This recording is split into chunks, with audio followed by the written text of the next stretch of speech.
Hallelujah. स्वागत है आप सबका मेरी भविष्यवाणियों की पुस्तक में। तो आइए हम आज के पवित्र वचन को पढ़ेंगे जो कि परमेश्वर के दास प्रेरित अंकुर यूसुफ नरूला जी के द्वारा लिखा गया है। अपने चमत्कारों पर काम करें। जैसा कि पहला कुरिन्थियों अध्याय 15 उसकी 58 आयत में लिखा है, इसीलिए हे मेरे प्रिय भाइयों, दृढ़ और अटल रहो और प्रभु के काम में सर्वदा बढ़ते जाओ, क्योंकि ये जानते हो कि तुम्हारा परिश्रम प्रभु में व्यर्थ नहीं है। मेरे प्रियो, बाइबल कहती है कि चमत्कार करना परमेश्वर का एक स्वभाव है। जब मैंने वचन को पढ़ा तो मुझे लगा कि परमेश्वर मुझसे बात कर रहा है कि मैं चंगाई तो चाहता हूँ, आज़ादी तो चाहता हूँ, अच्छी जिंदगी तो चाहता हूँ, परंतु मेरी मेहनत कम है। मेरी प्रार्थना 20 मिनट से 40 मिनट की है और पवित्र आत्मा मुझको कह रहा है कि मैं अपनी मेहनत को बढ़ाऊं।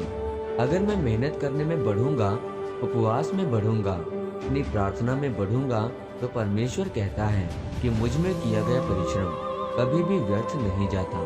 चंगाई तो मेरी हुई, परंतु उसके परिश्रम के बदले परमेश्वर ने आज मुझे इतनी बड़ी चर्च दी जिसकी मैं आज अगुवाई कर रहा हूँ। मेरे प्रियो, बाइबल बताती है कि परमेश्वर के पास हमारे लिए एक बड़ी योजना है। उस योजना को आप नकार सकते हैं, उस योजना को आप पकड़ने में नाकामयाब हो सकते हैं। जब आप जल्दी देखेंगे कि आपकी आंखों के सामने कौन सी परिस्थिति है, कौन सा दुख है और कौन सी परेशानी है, अगर उसी के हिसाब से आप अपनी जिंदगी को व्यवस्थित कर लेंगे तो आप कभी भी परमेश्वर की उत्तम जिंदगी को व्यतीत नहीं कर पाएंगे और कभी भी परमेश्वर की मजबूत योजना को आप कभी भी पकड़ नहीं पाएंगे। बाइबल में दूसरा राजाओं अध्याय 2 उसकी 1 से 4 आयत में लिखा है, जब यहोवा एलिया को बवंडर के द्वारा स्वर्ग में उठा लेने को था, तब एलिया और एलीशा दोनों संग संग गिलगाल से चले।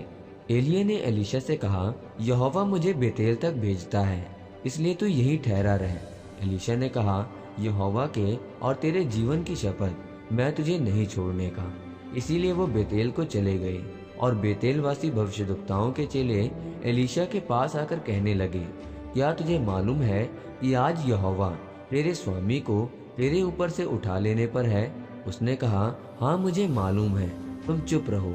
और एलिया ने उससे कहा, हे एलीशा, यहोवा तुझे यरीहो को भेजता है, इसीलिए तू यहीं ठहरा रह। उसने कहा, यहोवा की और तेरे जीवन की शपथ, मैं तुझे नहीं छोड़ने का। और वो यरीहो को आए। इस वचन के अनुसार एलिया एलीशा को बार बार बोल रहा था कि तू पीछे हट जा, सेनाओं का यहोवा मुझे उठा लेने को है, परंतु एलीशा बार बार उसे मना कर रहा था। और जो भविष्यद्वक्ताओं के दूसरे चेले थे वो दूर खड़े देख रहे थे। एलिया ने जब नदी में अपनी चादर मारी तो वो पानी 2 भाग हो गया और वो दोनों पार हो गए। जब अग्निमय रथ बादलों में उसको लेने के लिए आया तो एलिया ने कहा कि एलीशा मांग ले जो मांगना है। एलीशा ने एलिया को कहा कि मुझे दुगना अभिषेक दे, और एलिया ने कहा, तूने बहुत कठिन बात कह दी है। और एलिया ने ऊपर जाते समय कहा कि अगर तू मुझे ऊपर तक जाते देखता रहा तो अवश्य तेरे लिए हो जाएगा। एलिया के पास वरदान थे, इसलिए वो चमत्कारों को कर पाया। ऊपर जाते समय उसने एलीशा पर अपनी चादर डाल दी। इस तरह वो दुगने अभिषेक से भर गया, क्योंकि वो पवित्रता के साथ और डर के साथ एलिया की सेवा करता था। उसने जितना परिश्रम किया था, परमेश्वर ने उसको दुगना वापस दिया। परमेश्वर जो आपके द्वारा चमत्कार करता है उसे आपको अमल करना है, क्योंकि प्रभु ने आपको चुना है। आपको उसके साथ पूरी खराई से चलना है। आपको भी एलीशा की तरह सिद्ध बनना है। उसने अपने परिश्रम को सिद्ध किया अपने अगुए के अधीन रहकर, वैसे ही आज आपको भी अपने परिश्रम को सिद्ध करना है। आमीन। आइए इस प्रार्थना को आप मेरे साथ एक मन होकर करें।